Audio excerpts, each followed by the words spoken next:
agents are currently assisting other customers. Your call is important to us and will be answered in the order in which it was received. Please stay on. Good day, ladies and gentlemen, and welcome to the Lazy Boy Fiscal 2021 First Quarter Conference Call. One moment, please.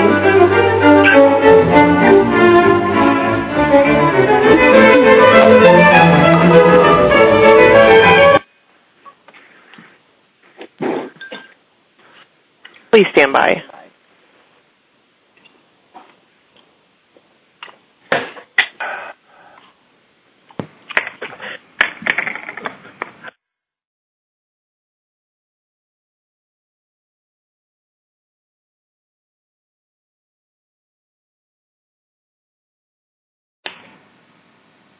Thank you for holding, ladies and gentlemen. Good day and welcome to the Lazy Boy Fiscal 2021 First Quarter Conference Call. All lines have been placed on a listen-only mode, and the floor will be open for your questions and comments following the presentation. At this time, it is my pleasure to turn the floor over to your host for today, Ms. Kathy Liebman. Ma'am, the floor is yours. Thank you, Jess, and good morning, everyone. Thank you for joining us to discuss our fiscal 2021 first quarter results. With us this morning are Kurt Darrow, Lazy Boy's Chairman, President, and CEO, and Melinda Whittington, CFO. Kurt will begin and close the call, and Melinda will speak to the financials midway through. We'll then open the call to questions. Slides will accompany this presentation, and you may view them through our webcast link, which will be available for 1 year. And a telephone replay of the call will be available for 1 week, beginning this afternoon. Before we begin the presentation, I'd like to remind you that some statements made in today's call include forward-looking statements about Lazy Boy's future performance. Although we believe these statements to be reasonable, our actual results could differ materially. The most significant risk factors that could affect our future results are described in our annual report on Form 10-K. We encourage you to review those risk factors as well as other key information detailed in our SEC filings. Also, our earnings release is available under the News and Events tab on the Investor Relations page of our website, and it includes reconciliations of certain non-GAAP measures, which are also included as an appendix at the end of our conference call deck. With that, I'll turn over the call to Kurt Darrow, Lazy Boy's Chairman, President, and Chief Executive Officer. Kurt? Thank you, Kathy, and good morning, everyone. Following yesterday's close of market, we reported our fiscal 2021 first quarter results. While still in the midst of the COVID-19 pandemic, we are pleased with how our business is progressing with strong written order trends. To put the quarter in context, let me remind you of the pandemic-related retail and plant closures and the subsequent ramp-up timeline for Lazy Boy. As a result of the pandemic, furniture retailers, including our Lazy Boy Furniture Gallery stores, were closed for the tail end of March, all of April, and most of May, with some still closed in June depending on local guidelines. Relatedly, the majority of our plants closed for 4 weeks and restarted in late April at reduced capacity, with our Joybird Tijuana facility restarting about a month later due to COVID-19 challenges in Mexico. When we restarted our plants, we initially worked off the pre-pandemic backlog.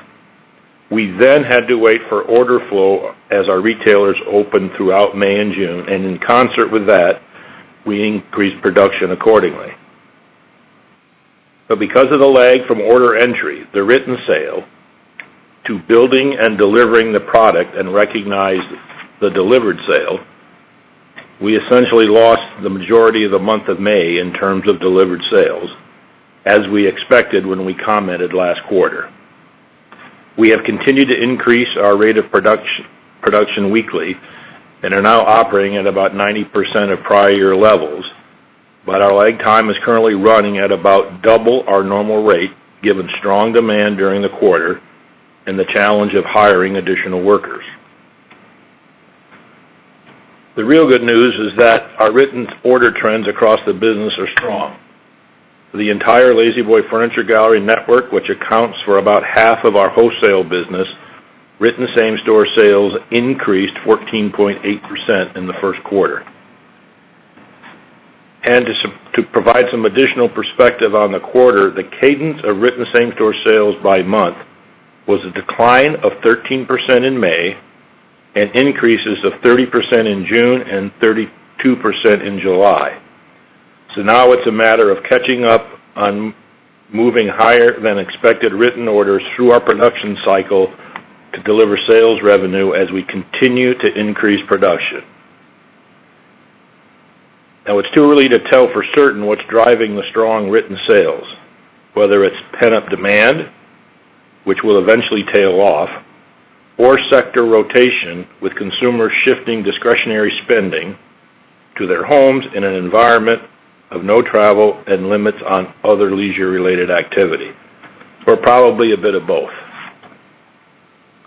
These COVID-19 related closures and reopening transferred to a 31% sales decline versus a year ago to $285 million for the quarter, with GAAP operating income declining to $4 million and non-GAAP operating income to $9 million. We were still, however, able to generate $106 million in operating cash, supported partially by strong customer deposits, and ended the quarter with a balance sheet that remains strong. The remainder of my remarks will detail our non-GAAP numbers, and Melinda will cover the non-GAAP adjustments in her remarks. I will start with our wholesale segment, which now includes both upholstery and case goods. On a sales decline of 30% to $224 million, non-GAAP operating margin was 9.4%, principally the result of the decline in production for the period and the consequent lower absorption of our fixed cost, partially offset by temporary cost reduction actions related to our COVID-19 action plan, which we announced in March. Written sales for the wholesale segment were up 2.5% for the quarter, with a decline of 38% in May, more than offset by increases of 29% in both June and July, respectively. Throughout this unusual and unpredictable period, we are managing our marketing investments with fiscal responsibility, but at the same time, we are very mindful of the increased interest in home furnishings and decor and the power of our brand. In the spring, we did a soft launch of the second wave of the Live Life Comfortably campaign featuring Kristen Bell.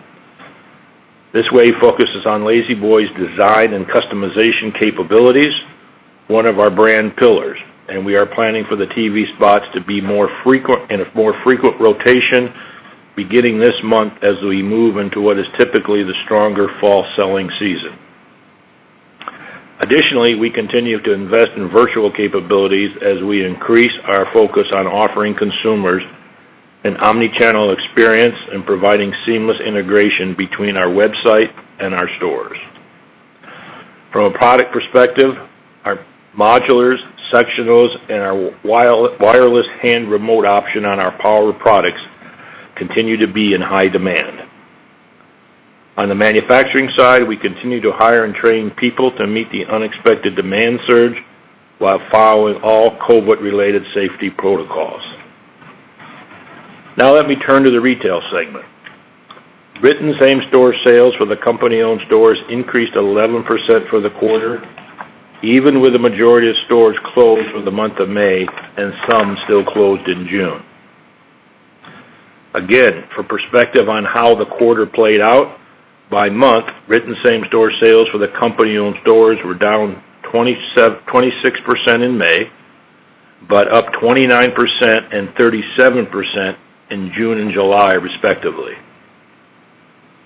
For the quarter, delivered sales declined 36% to $91 million, and non-GAAP operating margin for the segment was a loss of 6.8%, due primarily to our inability to increase our production fast enough to meet the unexpected momentum and demand.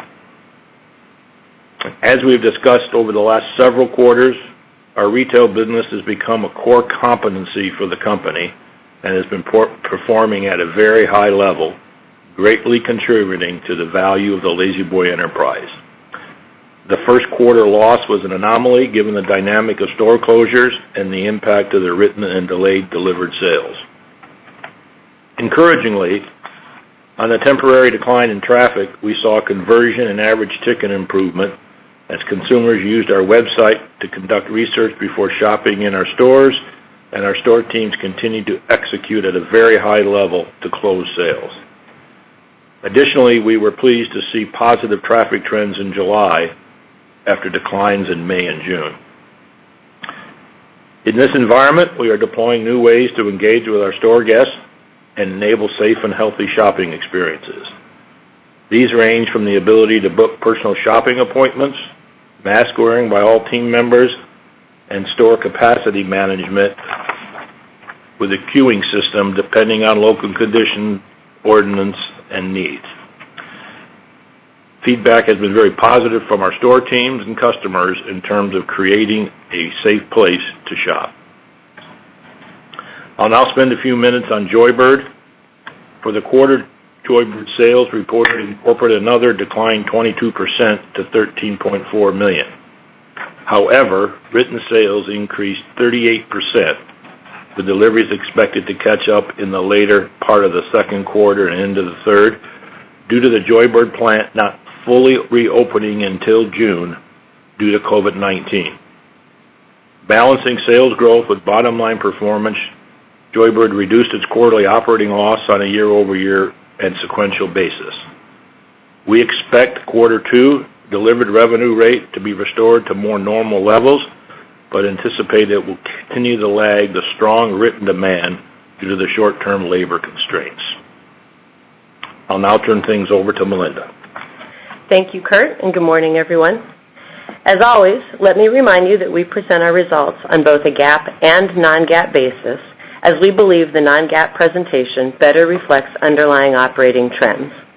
As detailed in our press release and in the tables in the appendix section of our conference call slides, excluded from our fiscal 2021 first quarter non-GAAP reporting are a pre-tax charge of $3.5 million, or 6 cents per diluted share, related to the company's business realignment announced in June, which included a 10% reduction of our global workforce and the closure of our Newton, Mississippi manufacturing facility, and a pre-tax purchase accounting charge related to acquisitions completed in prior periods totaling $1.2 million, or 2 cents per diluted share. Last year's first quarter non-GAAP results excluded a pre-tax charge of $1.5 million, or 2 cents per diluted share, related to the company's supply chain optimization initiative, which included the closure of our Redlands, California facility, and a pre-tax purchase accounting charge of $1.5 million, or 2 cents per diluted share. Additionally, I would point out a revision to our segment reporting beginning this quarter. Due to similar financial structures and customer channels, we aggregated the former upholstery segment with the former case goods segment to form the newly combined wholesale segment. And now on to our results. My comments from here will focus on our non-GAAP reporting unless specifically stated otherwise. As noted, on a consolidated basis, fiscal 21 first quarter sales declined 31% to $285 million, reflecting the continued impact from the COVID-19 pandemic. Consolidated non-GAAP operating income was $9 million versus $26 million in last year's quarter, and consolidated non-GAAP operating margin was 3.1% versus 6.3%. Non-GAAP EPS was 18 cents per diluted share in the current quarter versus 42 cents in last year's first quarter. Consolidated gross margin for the first quarter increased 30 basis points. Improved gross margin was driven primarily by targeted cost reduction actions, including the closure of our Redlands, California facility about a year ago, as well as those temporary actions associated with our COVID-19 action plan announced in March. Gross margin also benefited from improved performance at Joybird. SG&A as a percent of sales increased 350 basis points, reflecting the decline in sales relative to fixed costs. Partially offsetting the increase in SG&A expense were temporary cost reductions taken as part of our COVID-19 action plan. On a GAAP basis, Our effective tax rate for fiscal 21 first quarter was 19.8% versus 22% in last year's first quarter. Our effective tax rate varies from the 21% federal statutory rate, primarily due to state taxes. Absent discrete adjustments, the effective tax rate for fiscal 21 first quarter would have been 26.1%. For fiscal year 21, absent discrete items, we continue to estimate our effective tax rate on a GAAP basis will be in the range of 25 to 26%. Turning to cash, we generated $106 million in cash from operating activities in the quarter, including a $61 million increase in customer deposits from written orders for the company's retail segment and Joybird. We ended the quarter with $337 million in cash, including $50 million in cash proactively drawn on the company's credit facility to enhance liquidity in response to COVID-19 back in March, compared with $114 million in cash at the end of last year's first quarter. We also held $16 million in investments to enhance returns on cash, compared with $33 million last year. During the quarter, we repaid $25 million of the original $75 million drawn against our credit line based on business performance and ongoing liquidity. Also during the quarter, we invested $10 million in capital, primarily related to machinery and equipment, upgrades to our Dayton manufacturing facility, and investments in our retail stores. We expect capital expenditures to be in the range of $40 to $45 million for the fiscal year, although spending will be largely dependent on economic conditions, continued business recovery, and liquidity trends. Our spending for the year will prioritize essential maintenance projects already underway, including plant upgrades to our upholstery manufacturing facilities, technology upgrades, and improvements to several retail stores. As part of our COVID-19 action plan, in an effort to preserve cash in the near term and provide for financial flexibility, we eliminated our expected June dividend and temporarily suspended opportunistic share repurchases. We are pleased to announce that yesterday our board of directors elected to reinstate a regular quarterly dividend to shareholders of 7 cents per share. This is 50% of the quarterly dividend amount paid prior to the pandemic, as we continue to monitor current business trends and remain vigilant with respect to the ongoing macroeconomic uncertainty. Over time, we will continue to evaluate our dividend level, and management may also, at its discretion, resume share repurchases based on an assessment of business trends. There are currently 4.5 million shares of purchase availability under our authorized program. And finally, before turning the call back to Kurt, let me highlight several important items for fiscal 21. First, a reminder that our expected non-GAAP adjustments will continue to include purchase accounting adjustments for acquisitions to date, which are estimated to be in the range of 4 to 5 cents for the full year. And we anticipate pre-tax charges of 1 to 2 cents per share in the second quarter related to the completion of our recent business realignment, which included the closure of the Newton assembly plant and the 10% reduction in our global workforce. The total charges for these actions is coming in slightly lighter than anticipated due to lower severance benefits than originally forecast. And relative to business trends, we are pleased with the progress we've made in Q1 in written sales and restarting our manufacturing facilities, but we remain cautious on future sales trends given ongoing economic uncertainty and pandemic risk. Further, we continue to aggressively manage our cost structure across the business, but our ability to return to or exceed pre-pandemic margins is largely dependent on increasing our production rates. And if demand continues at the current pace, in an odd twist, our challenge won't be sales velocity. It will be more about how much we can make during this period of time based on our ability to hire to support demand. And finally, a note on tariffs. The exclusion on tariffs that provided 2 years of tariff rebates received at the end of fiscal 20 was not renewed. So we will have that expense going forward, similar to most quarters in the last 2 years. And now back to Kurt for his concluding remarks. Thank you, Melinda. As noted, we are pleased with our written order trends and believe there is still some pent-up demand in the marketplace given the long period of time retailers were closed, as well as some shift in discretionary spending with more money going into the home category. But as Melinda noted, because we are mindful of the pandemic is still upon us, we are cautious in our optimism on demand and our ability to flex our workforce as we move into the fall selling season. As we manage the business tightly day to day, we are focused on providing great service to our customers and maintaining fiscal conservatism through this uncertain period. I'm confident we will emerge a stronger company on the other side of this crisis, and I'm quite pleased with how well the company is faring as we move through it. We will continue to capitalize on the strength of our well-known and trusted brand, our vast distribution network, including the vibrant La-Z-Boy Furniture Gallery store system, our world-class supply chain, and our strong balance sheet to deliver long-term value to all stakeholders. We thank you very much for your interest in La-Z-Boy Incorporated, and now we'll turn things over to Kathy to provide instructions for getting into the queue. Kathy? Thank you, Kurt. We'll begin the question and answer period now. Jeff, please review the instructions for getting into the queue. Thank you. Ladies and gentlemen, if you have a question or comment, it is *1 on your telephone keypad at this time. Again, that is *1 for any questions or comments. We will take our first question from Bobby Griffin with Raymond James. Please go ahead.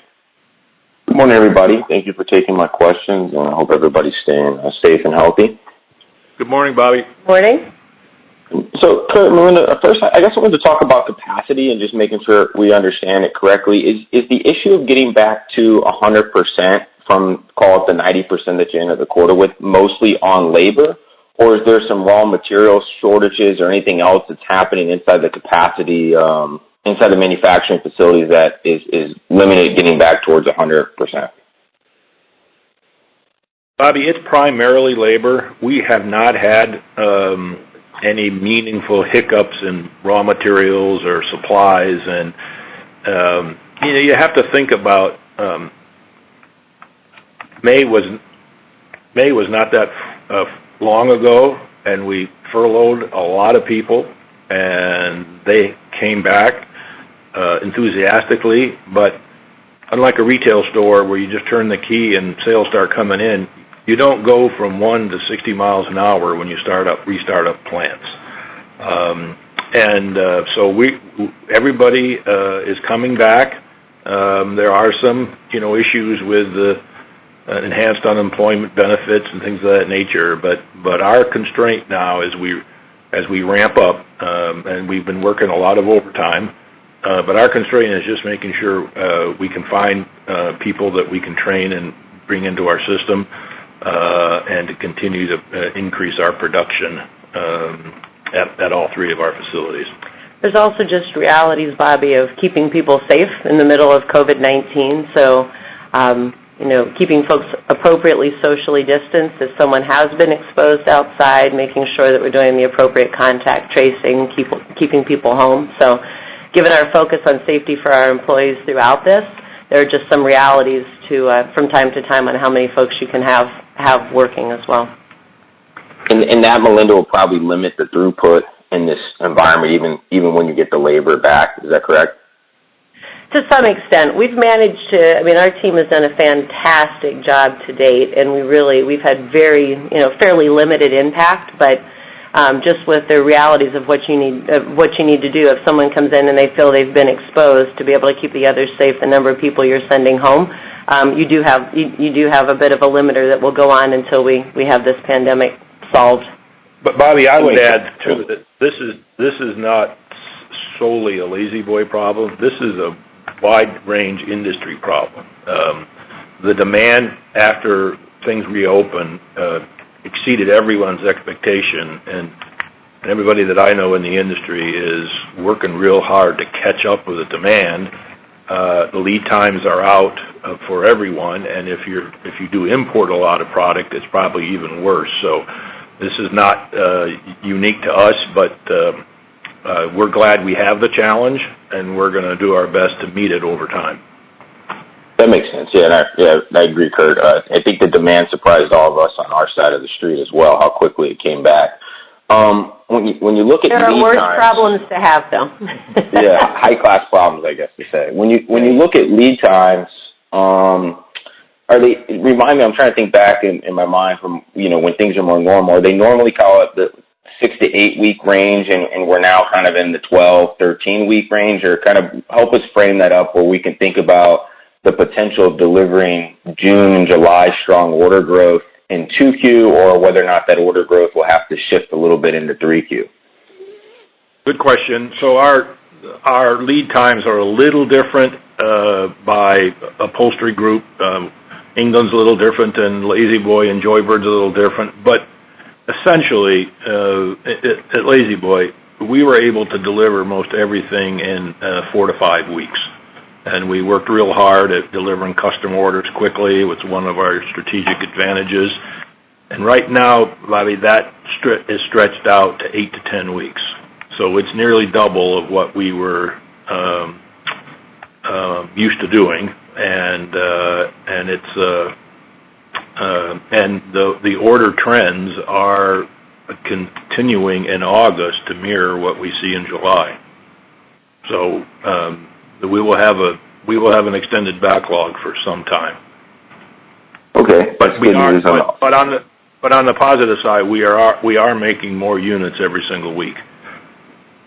Okay, I appreciate that detail. It's good news on the August trends as well. And I guess lastly for me, and I understand the high level of uncertainty with unemployment and kind of the virus still being out there, but if we were to be in an environment where the industry is experiencing kind of a secular shift of consumer spending that's going to last for a while, what type of capacity do you have right now from the plant side of things? Could you get back to prior peak revenue without having to add, a new manufacturing facility, or help us think about that limitation?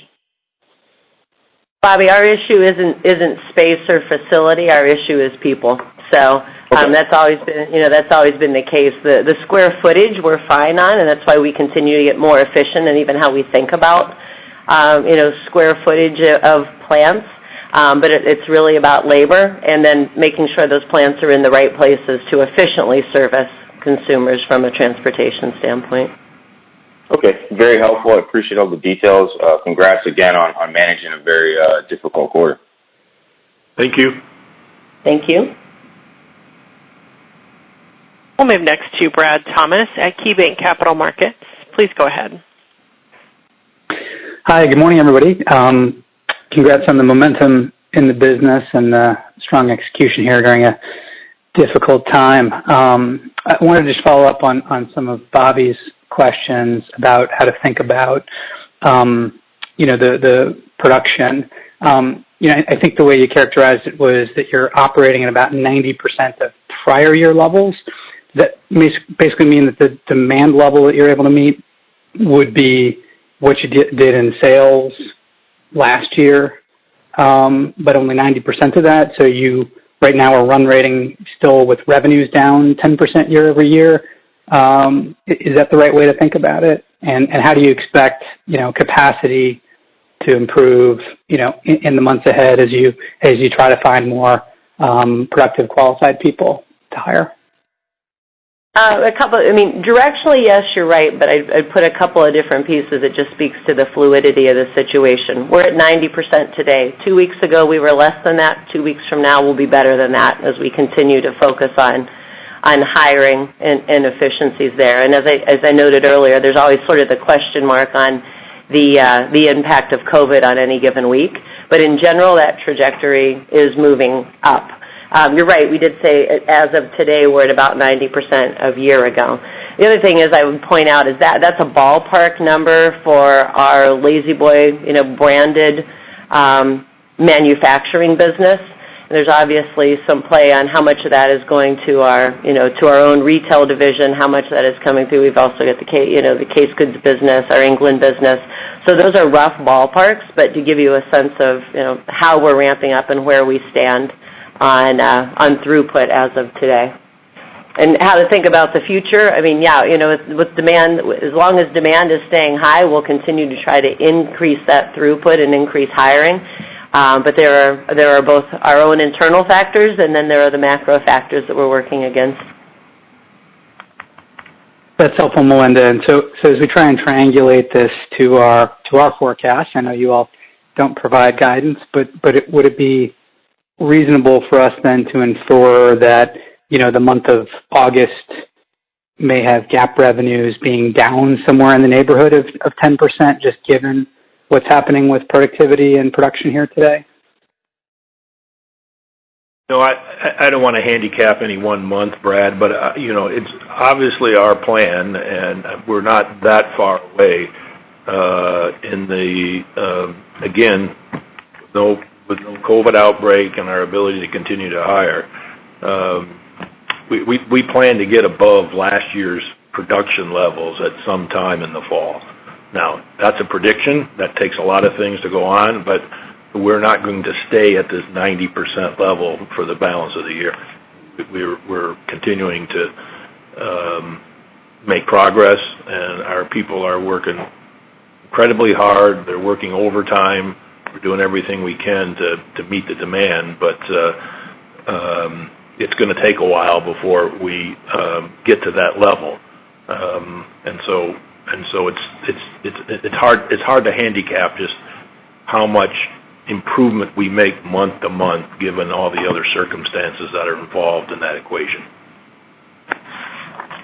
Gotcha. That's helpful, Kurt. I'm just trying to keep everyone's expectations in check so that everyone doesn't flow a 30% revenue number into your upcoming quarter here, given the strong written order trends. That is certainly our intention in balancing. Again, it's good news on where we are on demand right now, but there are realities in servicing that.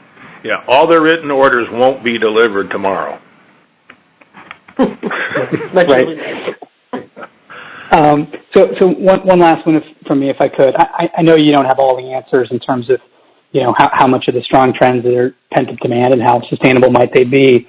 But I'm curious if you've had a chance to analyze any of the data on who your customers are, and can you tell if these were individuals that had been shopping the stores back in January and February and were just delayed purchases, or if these are new customers? Any insights or tidbits that you're able to share would be greatly appreciated. Brad, let me give you our overall point of view without going too granular, but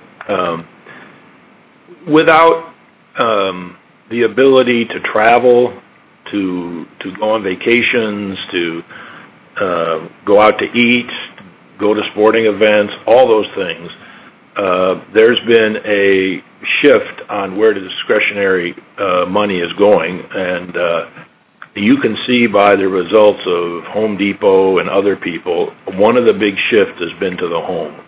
People have spent a lot of time at home. People feel they're going to be spending more time at home.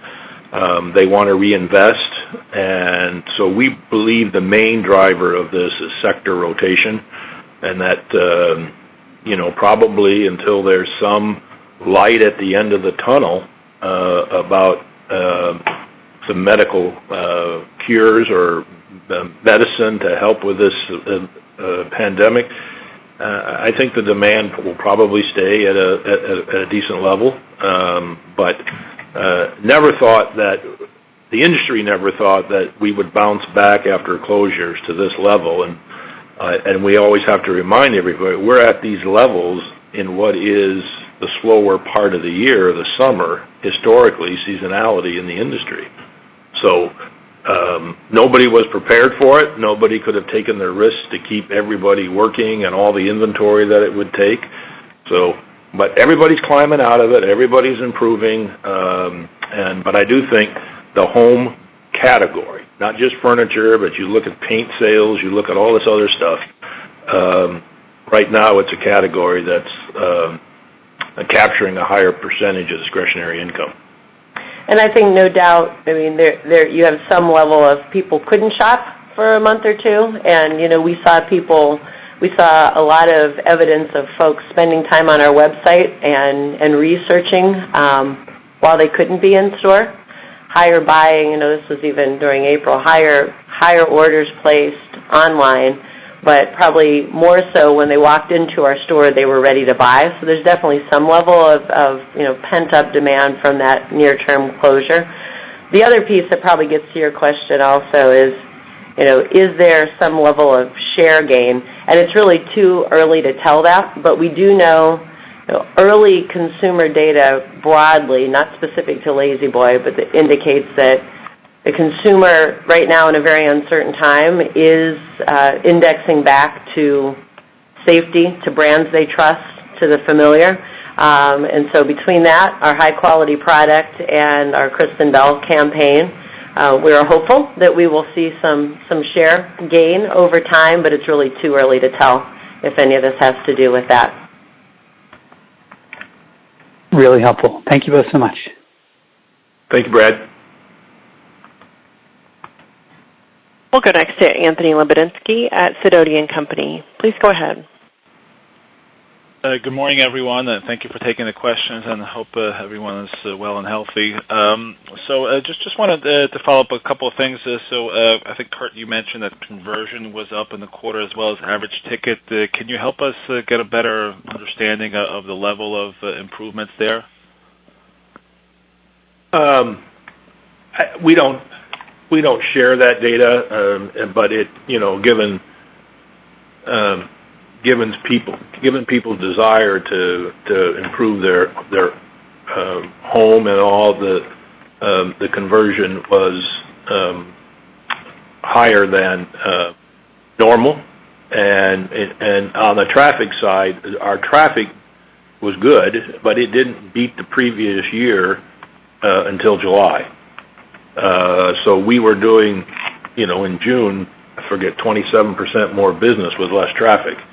So you can kind of equate the two and say that conversion was up to be able to do that. Got it. Okay. All right. And so was the average ticket, but you're not disclosing that exact number. Okay. Got it. Okay.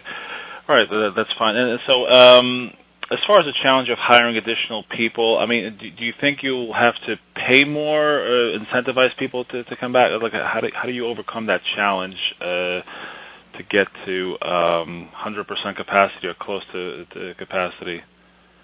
Well, we have a number of options, and a lot could depend on what happens if there's another stimulus package and what does that do to workers' mindsets. But the other thing I would just caution everybody: hiring is one part of the problem.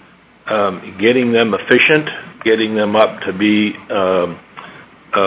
a skilled worker in our type of business takes some time. So there's a little bit of lag time from the time we hire them to the time that they're fully capable of meeting the expectations that we have. And so there's a lot going on, and our supply chain team is just looking at every angle. And if paying people was the best option to be able to get more, we would do that. So we're looking at everything we can to try to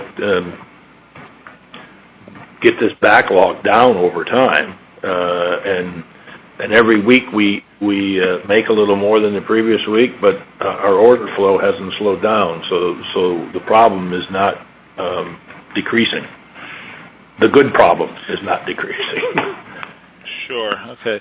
And you were pretty aggressive with cutting SG&A expenses. Obviously, some that will come back. So, can you give us a better understanding, perhaps, how, as business comes back, how much of the expenses will come back, and how much of the expense cuts are more permanent in nature? When we took the reduction of 10% across our workforce in June, that obviously was meant to right-size the business for the long term, and what we still expect, at some point I would expect some level of economic contraction and downturn. So that 10% was across all expense items, including SG&A, but also in SG&A are selling expense, and when we're selling well, you're going to have more commissions and so forth. You're going to have more ad spend.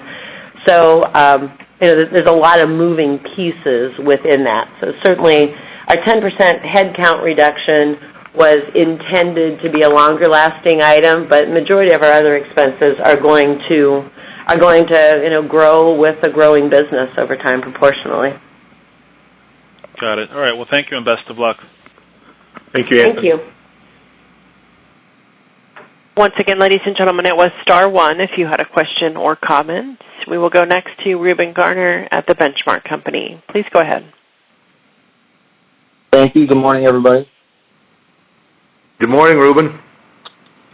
So, apologies if I repeat anything. I had some technical difficulties early in the call, but maybe I kind of want to hit on, I guess, geographical call-outs. One of the big trends we've seen in the home construction industry is the suburban flight. I always thought of Lazy Boy as being stronger in those markets. Is that something that you guys have seen? Do you view that as an opportunity if folks are moving out of the cities into single family bigger homes in the suburbs? Well, we've always had a higher share in the suburbs. We don't have a number of locations in the cities, like in Manhattan or downtown LA or anything. We're not represented, so the suburbs have always been a strong point for us. But I would say some of our ups and downs in sales trends has a little bit more to do with what's going on with that individual area or state and their evolution through this COVID change. Obviously, we just use the Northeast as an example. They were behind the recovery of the rest of the country, and as soon as they recovered, our business started to pick up. But then you had all the southern states, the Texas, Florida, California, have a second wave. So there's ebbs and flows on this. It's not dramatic, but that is an effect on people's willingness to go outside and do things, and so we watch those trends pretty carefully as well. Okay, and then maybe in a similar question, the virus has driven a lot of folks to spend money outdoors and creating home office environments. Are those two areas? I guess, can you talk about what exposure you have to them? I know Joybird brought maybe a little bit of that as well. Can you just talk about the growth you've seen in there, and do you have any capacity constraints to serve those two markets, which I assume are faster growing than everything else? Well, we are in the home office business in our case goods portfolio. We're not in the outdoor business specifically, although we do have a license agreement with a company that provides Lazy Boy outdoor furniture. But, the other thing that there's going to be, I think, some future benefit, the more people remodel, the more they put on additions, the more work they do there. If you remodel part of your home, your old furniture doesn't look quite as good in the new remodeled spot as it would if it was new. So the more activity that's happening in the home and more that people want to invest in their home, there is a residual benefit to home furnishings that trend continues. Yep, makes sense. And last one for me, and again, apologies if you already touched on it, but any material input cost inflation or deflationary buckets that you would call out if you haven't already? And thank you guys for the time. Yeah, thank you for the interest today. From a cost standpoint, raw materials look to be fairly stable right now, to maybe a slight tailwind, but really pretty stable year on year. Our people costs and both primarily in the manufacturing side, but really an SG&A as well. To the previous question, we did do a 10% reduction across our workforce, including the closing of the Newton plant. But at the same time, with bringing folks back, and as we spent a lot of the time in the call talking about just the hiring challenges, that will be a bit of a headwind and a tailwind as we go through the next couple of quarters. The other thing I would just point out is, we've had these Chinese tariffs that have been with us for now 2 years plus, and we've had a lot of activity around that, but we had really good news at the end of Q4 when we had a healthy amount of those tariff expenses rebated to us, and we received that in the fourth quarter. Unfortunately, those tariff exclusions were not continued by the governmental authorities, so we'll be back to having that expense on a going basis. So the quarter to quarter, for quarters 2 and 3 at least, that would look very similar. It'd be a headwind in Q4 because we were in a bit of a hiatus from those tariffs in Q4 of last year.